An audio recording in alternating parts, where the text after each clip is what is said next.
motivational speaker. Hey. What's up? You were what's up, man? waxaan ku leeyahay saaxiib horta aad iyo aad baan kaaga mahad celiyey sectionkii ay ugu dambeeyey aynu haysanay aniga adiga iyo mataan. Yes.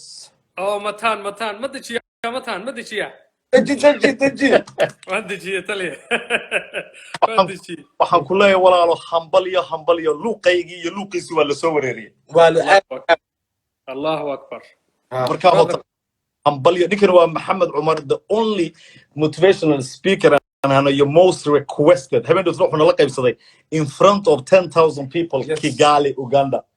Whoa. I love you, Somalis. Ilaa dadkeen jooda. aad iyo aad baan walaalo kaaga mahad celiyey. maxaa oranaysaa 3,600 ku dhageysanaysaa? Brother, waxaan leeyahay waxaan ku jirnaa xilli adag, waa xilligii la isu iman lahaa, la sheekaysan lahaa. And by the way, Subayro, DJ Subayro iyo Matan waxbay noo dhuuntaa. Arrin baa inoo dhuumataa. Arrintaas waxa weeyaan inaynu sheekooyinkeena wadaagno oo aynu isku nimaanaa waa simple, laakiin cidna ma oga meaningkay leedahay. macno weyn bay ku fadhidaa. Storygayga markaan sheega ama storygaaga markaan sheegto, qof kale xoreynaysaa. qof baa dabarada shakiga iyo cabsida iyo baqdinta iyo kalsooni darrada ay ka xoreynaysaa.